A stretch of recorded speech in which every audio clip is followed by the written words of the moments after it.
Yeah.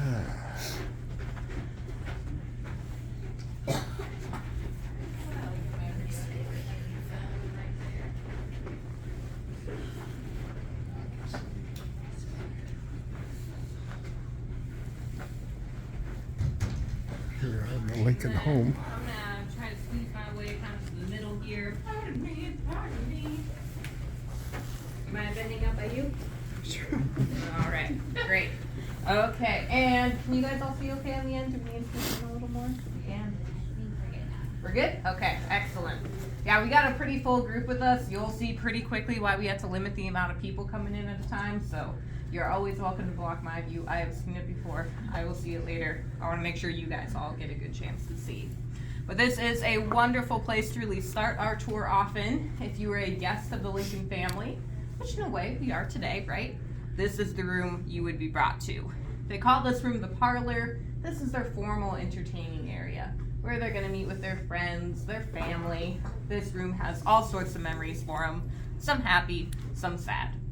Generally though, it's a room they want to keep pretty nice, and that means it is a room the Lincoln children would probably not be allowed into often.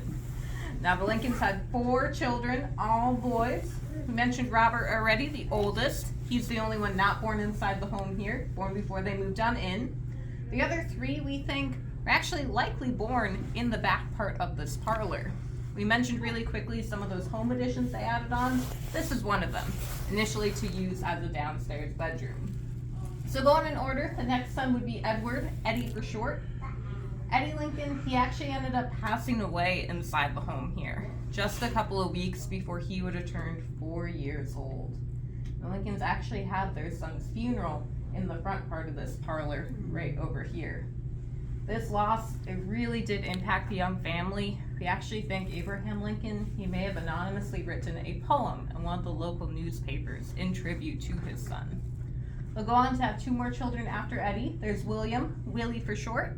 Last but not least, Thomas. You're going to hear him called Tad a lot. That was his nickname because his head was shaped like a tadpole. Kind of a brutal nickname, right? Now I mentioned that this room sees all sorts of formal events for the Lincoln family. Mary Lincoln, she did really like to entertain. They actually once invited 500 people to their home here for a party. Wow. I know, it's a lot, right? Now she's pretty disappointed. Only 300 actually ended up showing up. Now if you're still wondering about the logistics of that, great question. Most of those parties were open house style. They go on all day long, people drifting in and out.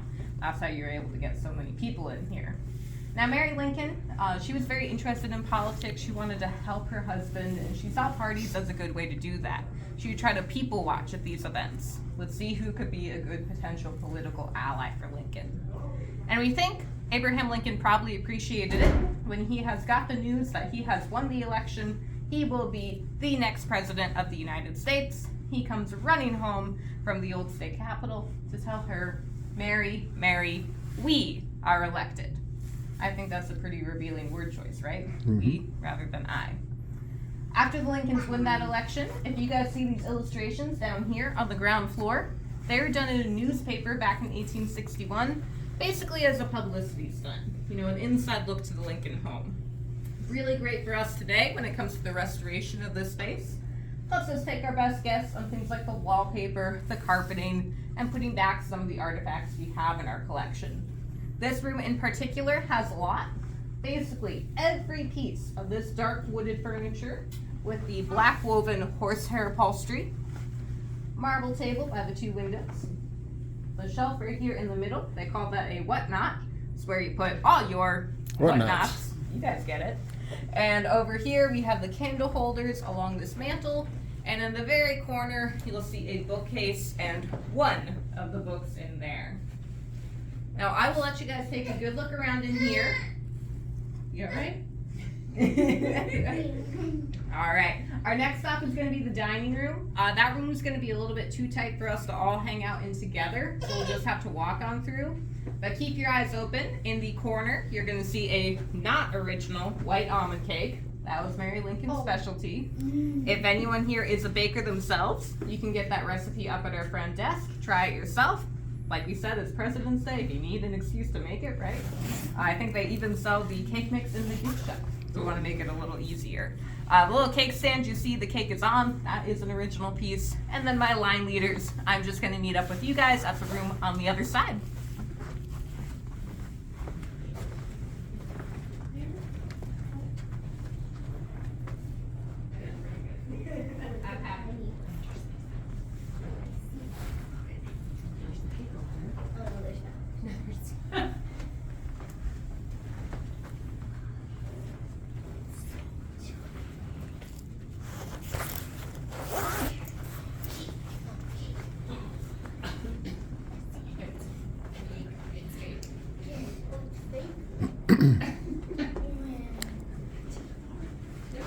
Wonderful. Great job, Lenny. Do you have a question? What is the artifact with The wooden box? Yeah. Yes, that is called a stereoscope. We're going to talk a little bit more Okay. about it right here. It's cool. Okay. Let me. All So right. was that side also part of the addition? Kind of, sort of. So when they first moved in, their dining room and their kitchen, it was one big space all combined. It also would have been shifted about 5 feet this way. Okay. So they actually picked that up, they move it over to where it is, they add on that back part, Okay. and then they also split the room in half.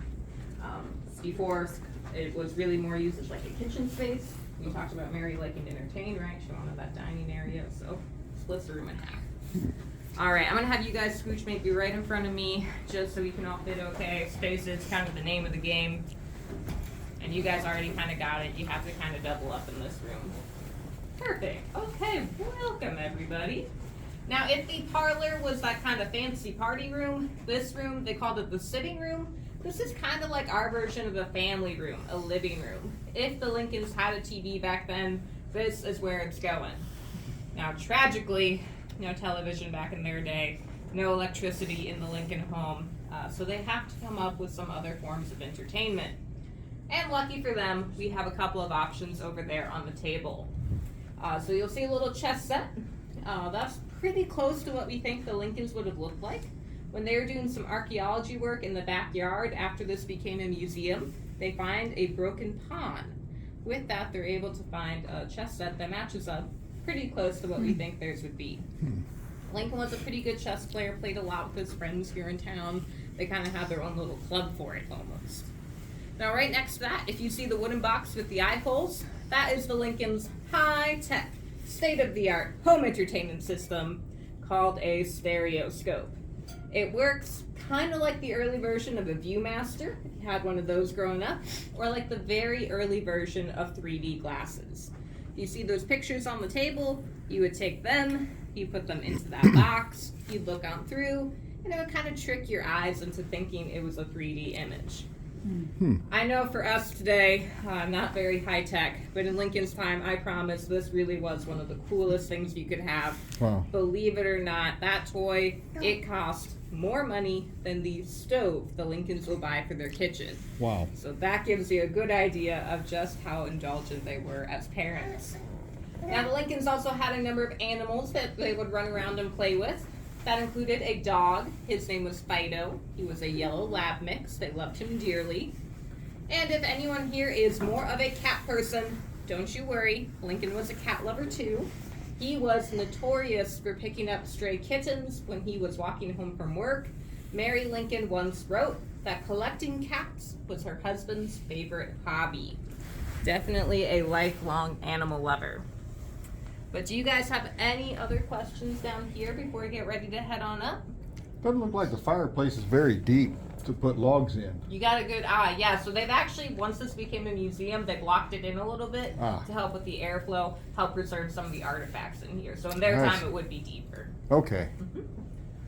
All right, well, if you guys are ready, we're gonna make our way up the stairs. Now, as we go, feel free to use that handrail. Those stairs, like we mentioned, are pretty steep. But the handrail also did belong to Abraham Lincoln, so we like to say it is the closest you can get to shaking Lincoln's hand nowadays. At the top of the stairs, there's going to be a green guest bedroom. That will be on your left-hand side. You can't go in there, just poke your head in. But that room has the only original Lincoln family bed in the home.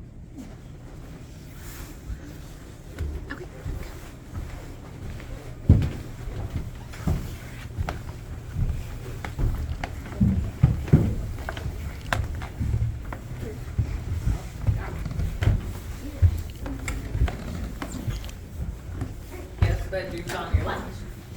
A little sewing area for Mary up here too. And then take your time, get a good look, but once you poke your head in, you meet up with me over on this side.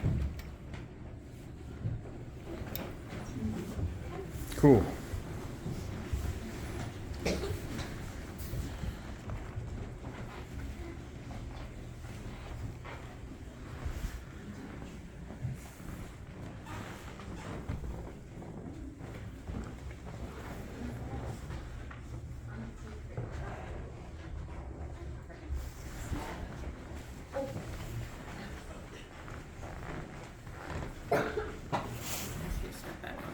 Oh, I'm sorry. You're all right.